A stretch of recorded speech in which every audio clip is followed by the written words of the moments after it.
تقویٰ کے اعتبار سے بھی، دعوت و تبلیغ کے اعتبار سے بھی شاہ اسماعیل شہید کے بعد پہلے نمبر پر لوگ مانتے ہیں۔ یہ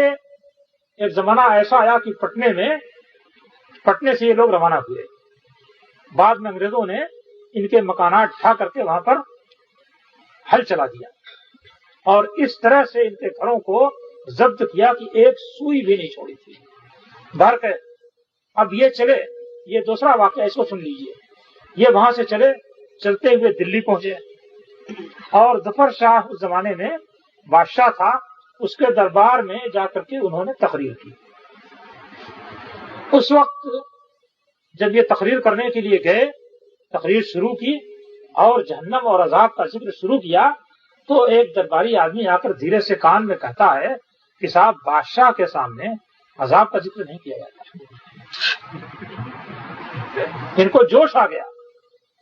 اور انہوں نے اور زور و شور سے اس مضمون اور موضوع کو بیان کرنا شروع کیا۔ ظفر شاہ کی حالت یہ تھی کہ وہ اس تقریر کو پہلی مرتبہ سن رہا تھا، زاروں قطار رو رہا تھا۔ اس طرح انہوں نے بادشاہ کے سامنے تقریر کی اور کئی روز رکے رہے۔ یہ کہاں جا رہے تھے؟ صوبہ سرحد میں جہاد کے لیے جا رہے تھے اور گھر بار چھوڑ کر کے جا رہے تھے۔ ایک طرف دین کی تڑپ کے لیے اور دین کے فروغ کے لیے ان لوگوں کے جذبے کا یہ حال تھا، اور دوسری طرف دلی میں جب پہنچے ہیں تو وہاں کا حال جانتے ہیں کیا تھا؟ وہی آباد شاہ پوری لکھتا ہے کہ جس وقت مولانا ولایت علی دلی میں پہنچے ہیں، اس وقت دلی کے جو علماء کرام تھے ان کے درمیان ایک مناظرہ ٹھنا ہوا تھا۔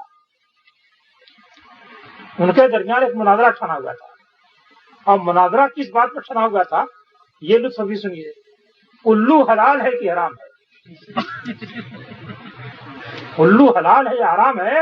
اس موضوع پر ان لوگوں کے درمیان مناظرہ ٹھنا ہوا تھا، جبکہ یہ حضرات اس دنیا کی سب سے بڑی جابر طاقت کو ہندوستان سے نکالنے کے لیے جہاد کا عالم لیے ہوئے اور اللہ کے دین کو بلند کرنے کے جذبے سے گھر بار چھوڑ کر کے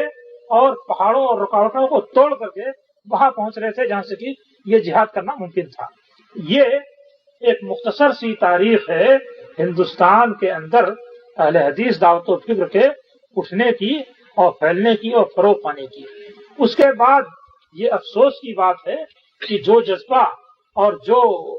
قوت ان لوگوں کے اندر تھی بعد کے لوگوں میں، وہ دھیرے دھیرے ختم ہوتی چلی گئی، اگرچہ پورے طور سے ختم نہیں ہوئی، اور اللہ تعالیٰ نے اس دعوت و تبلیغ کے لیے، اس دعوت کے لیے اور اس مسلک کے فروغ کے لیے لوگوں کو پیدا کیا، اور مختلف شکل میں لوگ وجود میں آتے رہے اور اپنا کام کرتے رہے۔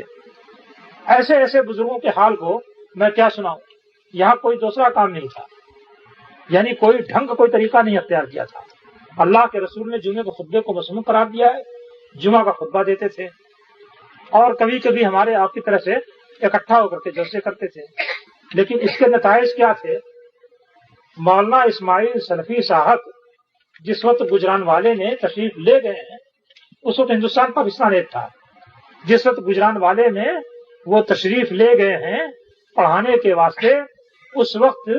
ایک مسجد تھی جس کو مشکل سے مسجد، تو ان کی وفات کے وقت 70 سے زیادہ اہل حدیث مسجدیں وہاں قائم ہو چکی تھیں۔ سادے تھے، اللہ اس کے رسول کی بات بتاتے تھے، مگر اس میں تاثیر کا کیا عالم تھا آپ اسی سے اندازہ کر سکتے ہیں کہ ایک مسجد کی جگہ پر 70 سے زیادہ مسجدیں قائم ہو چکی تھیں، اور ایک چھوٹا سا مدرسہ تھا جو کہ اس مسجد کے اندر موجود تھا۔ آج جی ٹی روڈ پر جامع محمدیہ کے نام سے ایک بہت بڑی تعلیم گاہ قائم اور موجود ہے۔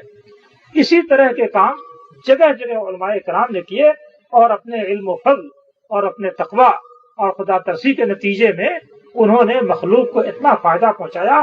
کہ لوگ اس طرح کی خرافات سے، جس میں کہ الو کے حلال و حرام ہونے پر مناظرے ہوتے ہیں، اس قسم کی خرافات سے نکل کر کے حقیقی دین کو انہوں نے پہچانا اور اس کو اختیار کیا اور اس پر چل پڑے۔ اللہ تعالیٰ سے بہرحال اس بات کی امید ہے اور اس بات کی توقع ہے کہ وہ اس دعوت کو قائم رکھے گا، اور نبی کریم صلی اللہ علیہ وسلم کی یہ پیشین گوئی ہے کہ یہ دعوت قائم رہے گی اور دنیا کی کوئی طاقت اس کو مٹا نہیں سکتی۔ یہ مسلمانوں کے لیے ایک بہت بڑی نعمت ہے. ساری پچھلی امتوں کے سارے لوگ گمراہ ہو جاتے تھے، مگر اس امت میں ایک طبقہ ہمیشہ اس طرح کا موجود رہا جس کے سامنے خالص اللہ اور اس کے رسول کی بات تھی اور جس کو اس نے اختیار کی رکھا اور لوگوں کے سامنے پیش بھی کر رہا ہے. اور آج بھی اللہ تعالیٰ نے اس طبقے کو قائم رکھا ہے اور اپنے دین کی کسی نہ کسی حد تک خدمت لے رہا ہے. اللہ تعالیٰ سے دعا ہے کہ اللہ تعالیٰ ہمیں حق پر قائم رکھے، اس کو اختیار کرنے کی توفیق دے، اس کو بیان کرنے کی توفیق دے اور اس کو فروغ دینے کی توفیق دے. اور اس میدان میں تھوڑا زیادہ جو کچھ بھی ہم سے ہو جائے ٹوٹا پھوٹا عمل، اللہ تعالیٰ اس کو قبول کرے اور اس کو ہمارے لیے باعث نجات بنائے. سبحان ربک رب العزت عما یصفون وسلام علی المرسلین والحمد للہ رب العالمین.